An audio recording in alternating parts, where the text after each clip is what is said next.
Cartesian product of 3 sets, तो 3 set का Cartesian product, तो उसको हम डिनोट करते हैं ए क्रॉस बी क्रॉस सी से। और होता क्या है, तो it is set of all ordered triplets. Triplets मतलब अगर हम 3 को पेयर बनाएं, पेयर तो नहीं बोलेंगे तो ट्रिपलेट ही बोलेंगे, अगर 3 को कलेक्ट करें, 3 एलिमेंट्स को, having first element from set A, second from set B and third from set C. तो जैसे हमने ए क्रॉस बी किया, सेम उसी पैटर्न से हम A cross B cross C कर सकते हैं। तो इसको हम सेट बिल्डर फॉर्म में इस तरीके से लिख सकते हैं। ठीक है, तो A cross B cross C it is set of all triplet. Triplet मतलब हमने ए बी सी लिखा, सच दैट जो पहला एलिमेंट है वो सेट ए से आए, दूसरा एलिमेंट सेट बी से आए एंड तीसरा एलिमेंट आना चाहिए सेट तीसरे वाले से सी से। तो ये हो गया ए क्रॉस बी क्रॉस सी, राइट। अब इस पर हम एक एग्जांपल कर लेते हैं। अगर हमारे पास में सपोज सेट ए है 1,2 और सेट बी है 3,4 एंड सेट सी, तो जो सेट सी है इट इज़ इक्वल टू 5,6 ले लेते हैं, 5,6। तो हमें बताना है ए क्रॉस बी क्रॉस सी। तो इस तरीके से कर सकते हैं। तो हमने सबसे पहले क्या किया, ए क्रॉस बी पता कर लिया। ठीक है, तो पहले क्या करें, किन्हीं 2 सेट का आप कार्टेशियन प्रोडक्ट निकाल लो, फिर उसको तीसरे के साथ कर दो। तो ये आ जाएगा 1,3, 1,4, 2,3 और 2,4। ठीक है, इसमें तो कोई दिक्कत होगी नहीं, पहला एलिमेंट पहले सेट से ले लिया, दूसरा एलिमेंट दूसरे सेट से।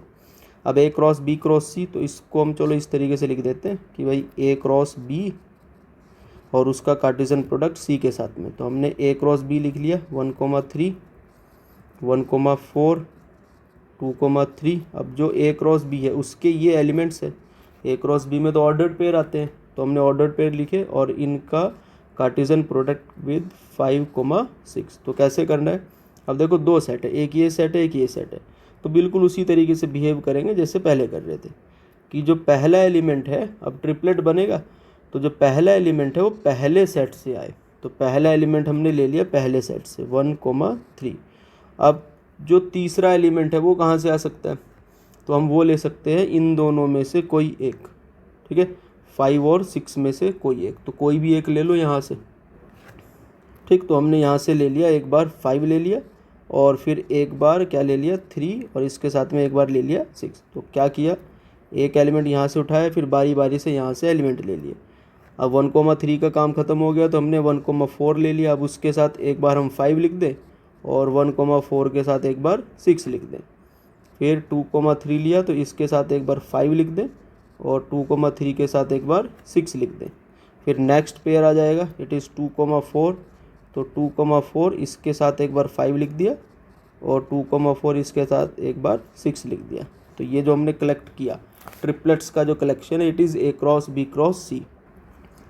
एक और एग्जांपल करते हैं कि अगर सेट ए उसके एलिमेंट्स है -1 और 1, तो हमें ए क्रॉस ए पता करना है। तो हम पहले क्या करें, ए क्रॉस ए पता कर लें। ठीक है, सेट ए में एलिमेंट है -1,1 और दूसरा सेट भी ये है तो उसके भी -1,1।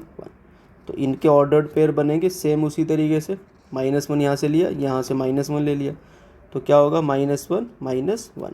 फिर क्या होगा -1, तो दूसरा एलिमेंट 1 ले लिया, फिर -1 का काम ख़त्म हुआ तो 1 आ गया। अब 1 के साथ हम एक बार -1 लेंगे एक बार 1 लेंगे, तो क्या हो जाएगा ये 1, -1 और 1,1।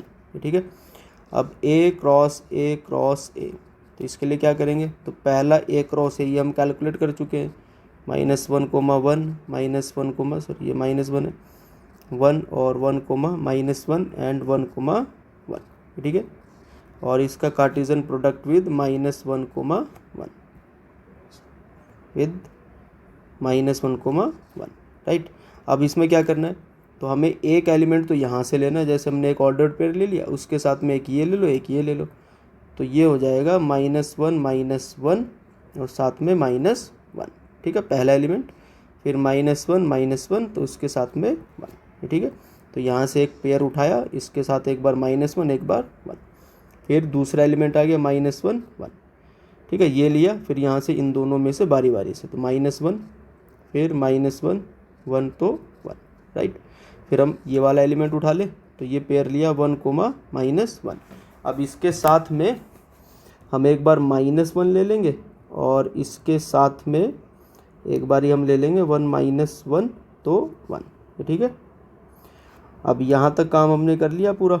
इसके बाद अब ये वाला सेट आया, सॉरी ये वाला ऑर्डर्ड पेयर आया, तो 1, 1। इसके साथ में हमने ले लिया एक बार -1 और 1, 1 के साथ में एक बार 1। तो ये जितने भी ट्रिपलेट्स पॉसिबल थे वो सारे हमने यहाँ पे लिख दिए। तो कुछ रिमार्क्स है, जिसमें पहला रिमार्क्स ये कहता है कि अगर n of A means number of element in set A is p, तो सेट ए में p एलिमेंट्स है, एंड n ऑफ b, तो number of element in set b is q, then n of a cross b, तो a cross b में elements हो जाएंगे p cross q, मतलब p into q, तो p q। तो अगर सेट ए के एलिमेंट पता है कि कितने एलिमेंट्स है, सेट बी में पता है कितने एलिमेंट्स है, तो हम n of a cross b बता सकते हैं कितने होंगे, उनको प्रोडक्ट कर दो वो आंसर हो जाएगा, ठीक। नेक्स्ट रिमार्क है कि इफ आइदर a और b is an infinite set then a cross b is also an infinite set. तो देखो अगर सेट कोई से में भी अगर इनफाइनाइट एलिमेंट हो गए तो पेयर्स इनफाइनाइट बनेंगे, ठीक है। तो अगर किसी भी सेट ए में इनफाइनाइट एलिमेंट है तो फिर a क्रॉस b में भी डेफिनेटली इनफाइनाइट पेयर्स हम बना पाएंगे, तो इनफाइनाइट नंबर ऑफ एलिमेंट्स उसमें मिलेंगे। नेक्स्ट है कि अगर n of a means number of element in set a is p, number of element in set b is q, and number of element in set c is r, then number of element in a cross b cross c, तो उसमें हो जाएंगे p q r। तो set a के elements into set b के into set 3 के, तो हमारा आंसर होगा। नेक्स्ट रिमार्क है कि if n of a means set a में अगर p एलिमेंट्स हैं तो a क्रॉस a में एलिमेंट्स होंगे p इंटू p, ऊपर वाले फॉर्मूले से नंबर ऑफ एलिमेंट्स को प्रोडक्ट कर दिया तो कितने आएंगे p स्क्वायर। और इसी तरीके से अगर n of a cross a चाहिए, मतलब 3 सेट का प्रोडक्ट है कार्टेशियन प्रोडक्ट, तो हो जाएगा p क्यूब, ठीक है, p into p is p cube. चलो एक एग्जाम्पल कर रहे हैं कि the cartesian product a cross a has 9 elements and among which are found -1, 0 and 0, 1। तो a क्रॉस a में 9 एलिमेंट्स हैं, जिसमें हमें कुछ ऑर्डर्ड पेयर जो a क्रॉस a के आएंगे उसमें से कुछ बताए हैं, -1, 0 और 0, 1, 2 हैं।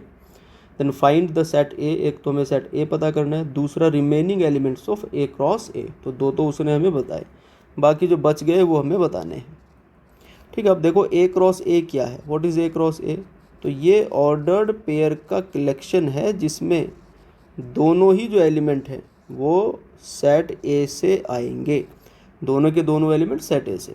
अब यहाँ पे देखो हमें क्या बोला हुआ है कि -1, 0 belongs to A cross A का एलिमेंट है।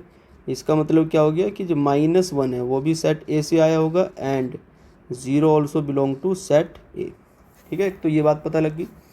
दूसरा क्या बोला उसने कि जो 0, 1 है it belong to set A cross A, ठीक है, cartesian product a cross a। इसका मतलब क्या हो गया, पहला एलिमेंट पहले सेट से, दूसरा दूसरे सेट से, तो हम क्या कह सकते हैं 0 belong to set a and 1 belong to set a। अब और क्या हमें दिया हुआ है, तो हमें ये बोला कि n of a cross a it is equal to 9, ठीक है। तो अगर if n of a is equal to p है then n of a cross a कितना हो जाएगा, it will be p square, हमने भी पढ़ा था। तो p स्क्वायर जो है वो 9 है, तो यहाँ से हम कह सकते हैं कि जो p है वो 3 है। इसका मतलब क्या हो गया कि n of a is equal to 3, ठीक है। तो सेट a में 3 एलिमेंट्स है। अब हमने क्या क्या पता कर लिया था ऊपर कि -1 सेट a का एलिमेंट है, 0 भी सेट a का है और 1 भी सेट a का है। तो सेट a के 3 एलिमेंट हैं -1, 0 और 1, वो हमने ऊपर पता किया, तो क्वेश्चन में बोला ही है। तो जो सेट ए है वो -1, 0, 1 ये आ गया। अब हमें चाहिए a क्रॉस a, जो क्वेश्चन में बोला है कि भाई a क्रॉस a के जो बचे हुए एलिमेंट्स हैं वो भी आप बता दो कि कौन कौन से हैं। तो क्या होगा कार्टेशियन प्रोडक्ट -1, -1, -1, 0, -1, 1। तो पहला एलिमेंट हमने -1 उठाया, उसके साथ में हमने जो सेकंड सेट है -1 0 1 जिसके एलिमेंट है उनके पेयर्स बना दिए। फिर लिखा 0, -1 0, 0 और 0, 1। ठीक है, फिर 1, -1 1, 0 1, 1। तो ये हो गया A क्रॉस A। अब इसमें जो रिमेनिंग एलिमेंट्स है, रिमेनिंग कौन से हैं? तो -1, 0 और 0, 1 को छोड़कर बाकी जो भी बचेंगे वो आपके रिमेनिंग हो गए। तो यहाँ लिख भी सकते हैं अगर लिखना ही है तो रिमेनिंग जो एलिमेंट्स है वो क्या क्या हो जाएंगे? तो वो है -1 -1 और -1, 0 तो था तो -1 1 और 0, -1 0, 0 1, -1 एंड 1, 0 और 1, 1। तो ये हमारे रिमेनिंग है। तो इस पर ब्रेसेस नहीं लगाए क्योंकि वो एलिमेंट्स ही पूछ रहा है, सेट पूछ नहीं रहा है। ठीक है, तो ये आंसर हो जाएगा।